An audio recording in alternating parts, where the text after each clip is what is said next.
eu vou. De repente você pode pensar assim, mas o pastor ficou doido agora está até falando de roupa, né? Quem aqui já teve problema para sair para algum lugar, festa, igreja, trabalho, abriu o guarda-roupa e começou a se perguntar: poxa vida, será que eu não vou ter roupa para ir para o trabalho?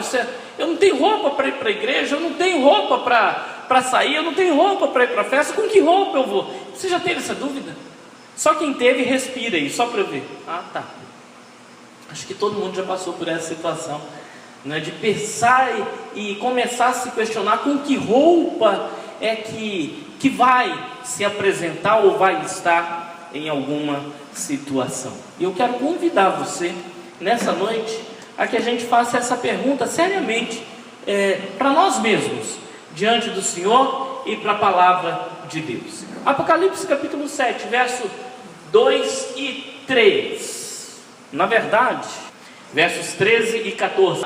E um dos anciãos me falou dizendo: estes que estão vestidos de vestes brancas, quem são e de onde vêm? E eu lhes disse: Senhor, tu sabes.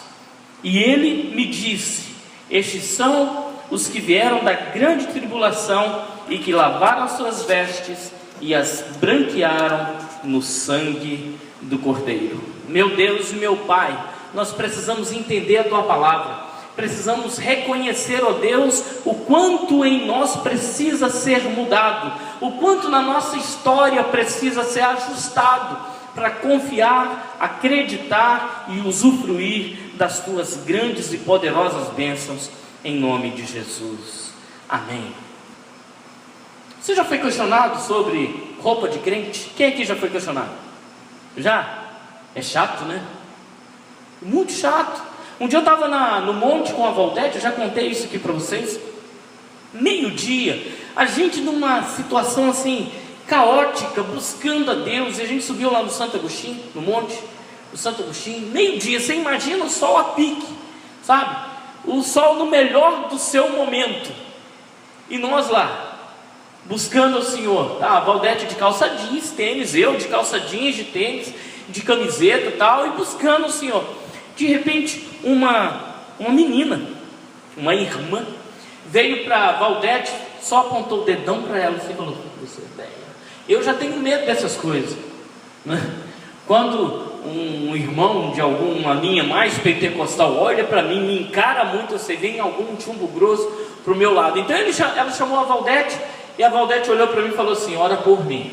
E foi na direção dela. Eu estou vendo elas baterem boca, conversar, e de repente a irmã me chamou e virou para mim e falou assim: olha, você toma conta da sua esposa, porque ela está envergonhando o seu ministério, porque ela está envergonhando a sua vida, ela está envergonhando a sua igreja. Além de não orar, ela está com esta roupa aqui de homem, e segundo diz a Bíblia, a palavra de Deus. E começou a fazer a sua teologia e descascar a Valdete por conta da roupa que ela estava usando e do tênis que ela estava usando. Eu olhei para ela, fiz sabe quando a gente faz o check-up? A gente faz o raio-x, o Scania. Falei com ela o seguinte: olha, você está falando que a roupa da minha esposa é sensual, que a roupa da minha esposa é antibíblica, e que a roupa... Eu não vou entrar aqui no mérito da questão e da discussão toda. Eu falei: olha, sensual é essa roupinha de malha apertadinha no seu corpo que você está usando. Sensual é a indecência que você tem de questionar as pessoas sem saber o grau de intimidade que as pessoas têm com o Senhor.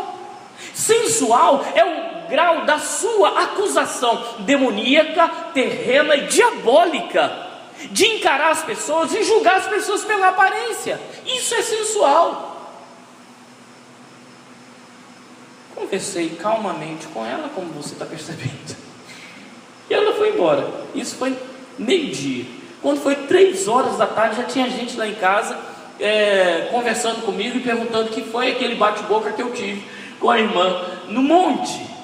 O fato é que essas vestes aqui anunciadas nunca foram sobre tecido, nunca foram sobre coisas que a gente possa entender como palpáveis.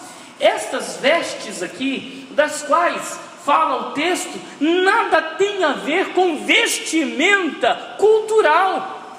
Jeans, terno, linho, vestido, calça, absolutamente nada disso. Com o que tem a ver? Tem a ver com a roupa que você usa para enfrentar o seu dia a dia. Mas que tipo de roupagem? A roupagem espiritual. Qual é o preparo espiritual que te veste? Qual é a armadura espiritual que você traja?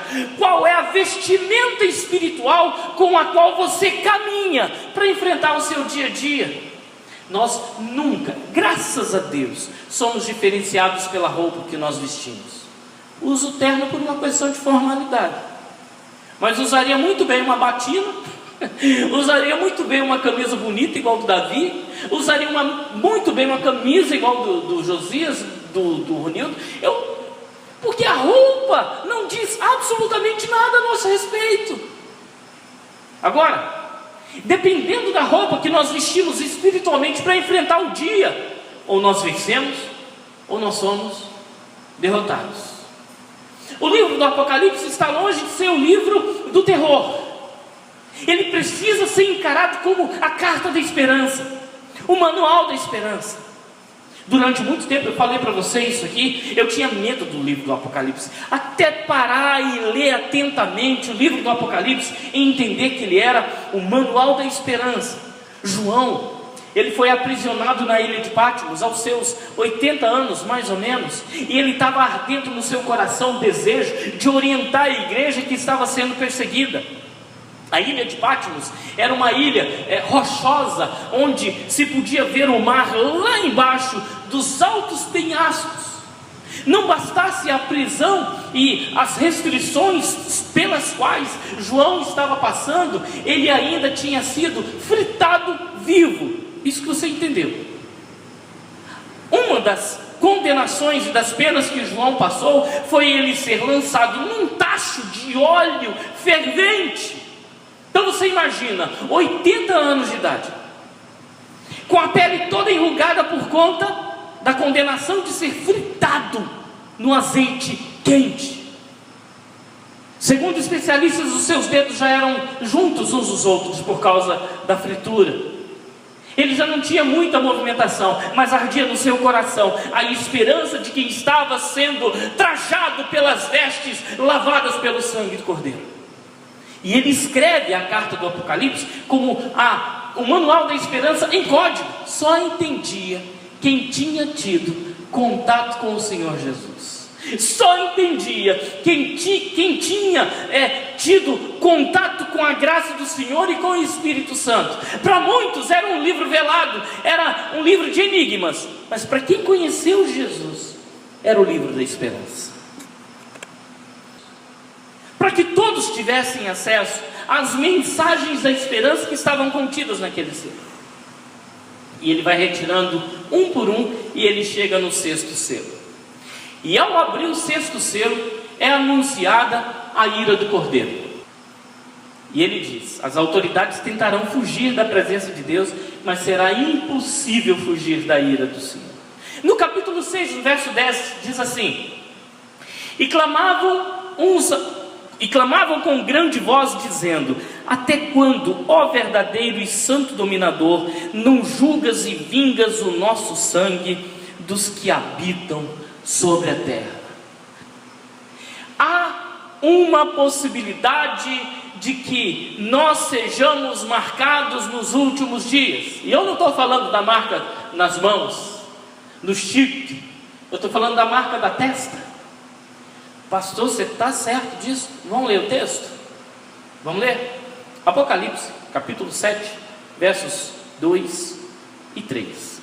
E viu outro anjo subir ao lado do sol nascente, que tinha o selo do Deus vivo. E clamou com grande voz aos 4 cantos, aos 4 anjos, a quem fora dado o poder de danificar a terra e o mar, dizendo: Não danifiqueis a terra, nem o mar, nem as árvores. Vamos juntos, pessoal? Agora, o que está grifado ali? Até que hajamos selado nas suas testas os servos do nosso Deus. Quem aqui já teve medo da marca da besta? Hein? Eu acho que está todo mundo com esse medo, né? E essa marca está cada vez mais próxima. Mas quando foi que você ouviu da marca dos servos de Deus? A gente passa por cima. E ela é mais importante que a marca da besta, porque é ela quem vai determinar o futuro da humanidade. O anjo foi detido até que os servos de Deus fossem selados. O anjo foi parado até que os servos de Deus recebessem na sua testa uma marca evidente de que eles eram servos do Deus Todo-Poderoso. Enquanto o povo de Deus não for evidenciado na terra, enquanto eu e você não aparecermos de verdade para o mundo, as coisas não vão acontecer. Vamos desvendar o mistério dos 144 mil. Quem são os 144 mil? O que significa? Significa simplesmente o conjunto de todos aqueles que foram eleitos por Deus para ministrarem na terra a sua palavra, o seu poder e a sua glória. Depois dessas coisas, o primeiro texto: depois dessas coisas olhei, e eis aqui uma multidão, vamos juntos? A qual ninguém podia contar. Se forem 144, pode ser contado, sim ou não? Então, é o número total de todos os servos do Senhor. Ninguém podia contar. E de onde? De todas as nações, não apenas do povo de Israel. De todas as tribos, de todos os povos e de todas as línguas, que estavam diante do trono do Cordeiro e perante o Cordeiro, trajando vestes brancas e com palmas nas mãos. Apocalipse 7, verso 9. Se você teve medo até agora de, eu já não participo mais dos 144, eu já fiquei do lado de fora dessa festa, então alegre o seu coração, porque se um dia você teve as suas vestes lavadas pelo sangue do Cordeiro, você faz parte daqueles que vão reinar com o Senhor na terra.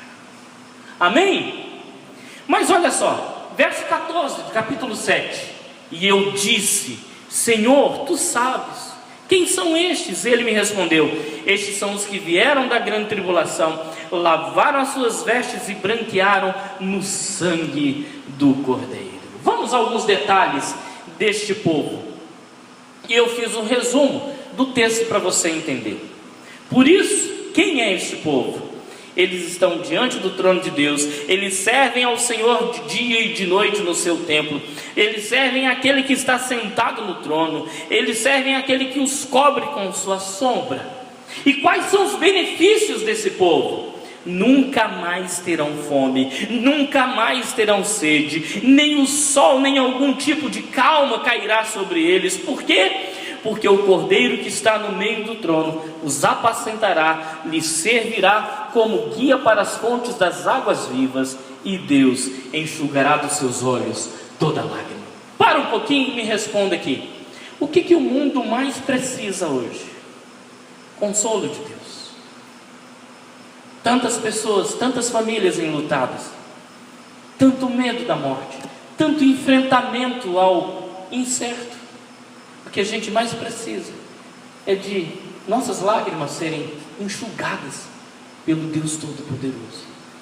E se você conhece Jesus, se você um dia entregou seu coração a Ele, as suas vestes foram transformadas em vestes brancas, lavadas com o sangue do Cordeiro. Mas o que isso tem a ver comigo? Vamos lá. Você já fez essa pergunta? Apocalipse, se for encarado como livro do terror, nada disso tem a ver com você. Combinado? Mas se você encarar o Apocalipse como manual da esperança, tem tudo a ver com a sua história. Segundo, se você encarar que a sua vida não é importante para Deus, nada disso aqui tem a ver contigo. Mas se você encarar que a sua vida é o alvo de Deus, que a sua história é o palco em que Deus quer operar os seus milagres, tem tudo a ver com você. Se você, então, encarar que esse momento que você está passando, Deus não está nem aí para você, então, não tem nada a ver com você. Mas se você encarar que esse momento que a gente está vivendo é uma oportunidade para crer no poder de Deus, então tem tudo a ver com você. Se você encarar que Deus está imóvel, e que Deus não está, está distante, olhando lá, Ele criou um mundo, deu corda, e está só olhando para ver onde é que vai dar essa tremeira toda, isso não tem nada a ver com você. Agora, se você crê que Deus se move na direção da sua vida, isso tem tudo a ver com você. Então o que eu faço? Conta-se que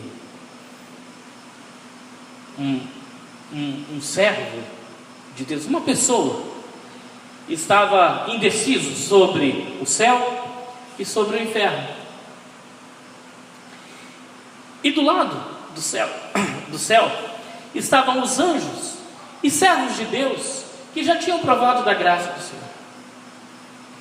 E eles estavam gritando do lado de cá do céu para a pessoa que estava lá em cima do muro, e estava falando: desce daí, pula para cá, vem para cá, corre para cá, sai do muro, vem para cá, toma a sua decisão. E do lado de lá do inferno havia um silêncio incrível. Ninguém entendia o porquê de tanto silêncio. Ninguém. E aquilo chamou a atenção de quem estava em cima do muro. Ele se agachou e ele olhou para o diabo e para os anjos de Satanás e perguntou: vem cá, agora eu fiquei encafifado aqui, agora eu fiquei com dúvida. Por que é que do lado do céu as pessoas estão insistindo para que eu desça daqui e vá para o lado de lá, mas do lado do inferno vocês não estão nem aí, e não estão me chamando para o lado de vocês? O que é isso? Aí Satanás se levantou, olhou para ele com toda a calma possível e falou assim: bobo, o muro é meu, a indecisão é minha, a indecisão é a arma que eu uso para te manter aprisionado. Eu alimento a indecisão com as tristezas que você já teve com religião, eu alimento a indecisão com os problemas que você já teve com saúde, eu alimento a indecisão com os problemas que você tem com os seus amigos, com a sua família, com tudo. O muro é meu, eu não vou me preocupar. Se você já está no muro da indecisão, então já não é mais problema meu, porque o muro é meu. O que adianta nós ouvirmos uma mensagem dessa, de que o Apocalipse é a palavra da esperança, de que há um grupo escolhido por Deus, chamado por Deus, salvo pelo Senhor, separado pelo Senhor, e que tem que se posicionar na terra e mostrar sua cara? E como é que isso faz que isso acontece? Acontece quando cada indivíduo reconhece o seu pecado, clama por Jesus, confessa os seus pecados, pede perdão ao Senhor e clama pelo lavar do sangue de Jesus nas suas vidas. E quando isso acontece e o sangue de Jesus nos reveste, nos limpa e nos lava, então nós somos transformados de criaturas em filhos de Deus. Mas existe algo que pode e tem nos afastado disso, que é a indecisão. É o muro.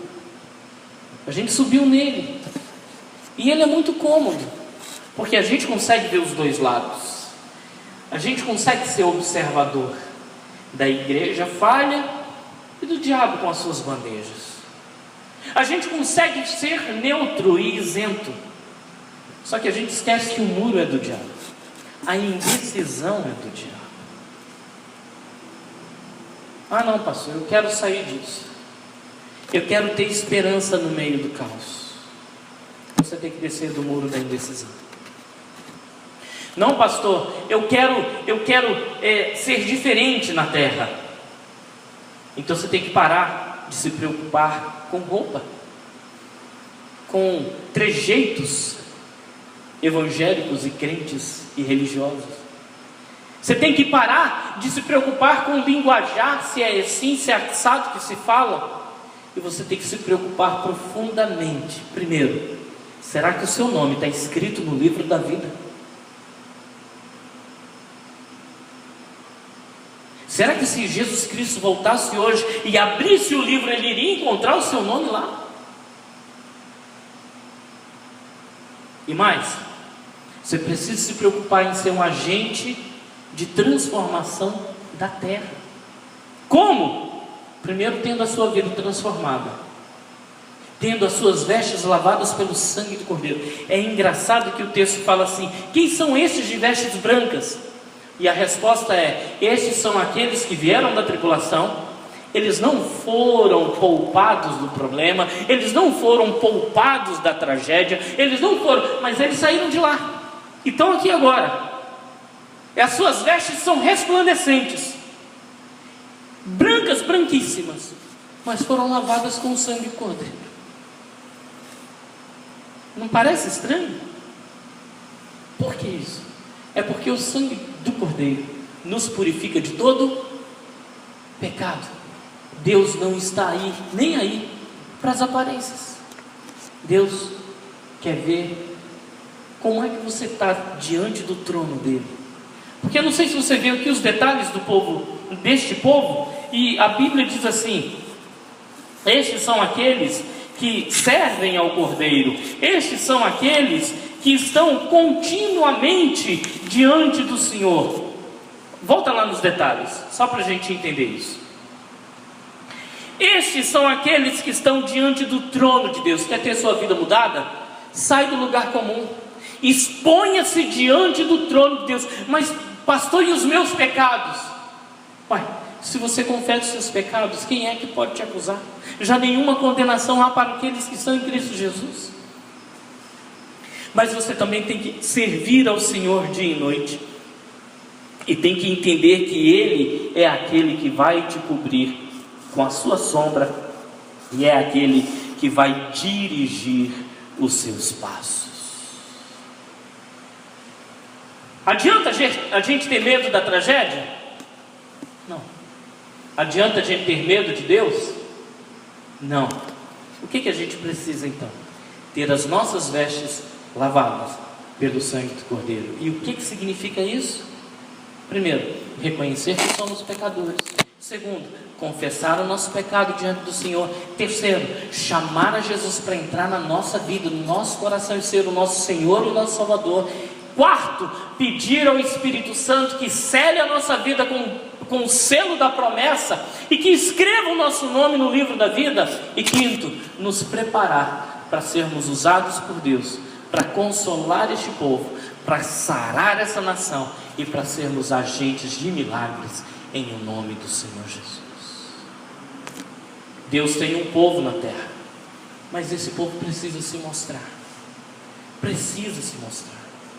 Quando eu convoquei você para estar no culto hoje à noite, eu estava pensando nisso. Falando, meu Deus, a gente faz tudo. A gente trabalha, a gente conversa com as pessoas, a gente vai para tudo quanto é lado, mas chega na hora da gente se expor como servo de Deus, diante do trono do Senhor, para buscar a direção do Senhor, para nos unir em fé. Aí a gente não pode. Eu reconheço todos os riscos da pandemia, irmãos. Todos. Da onda vermelha. As UTIs estão lotadas. Sabe, é por isso que quando você entra aqui, o Josias corre lá e borrifa álcool em gel na sua mão. É por isso que a gente não está se abraçando mais. É por isso que a gente mantém esse distanciamento. Mas a gente pode ser mais efetivo. A gente pode se unir mais em fé. Sabe, você leu aqui, a catástrofe só vai acontecer depois do povo ser marcado na testa, depois do povo ser evidenciado na terra. Quem é quem? É o que Deus quer saber. De que lado você está? É que o Senhor quer saber. Hoje é o seu dia. de dizer: Senhor, eis-me aqui. Eu quero ter o sangue de Jesus na minha vida e ter as minhas vestes lavadas pelo sangue do Cordeiro.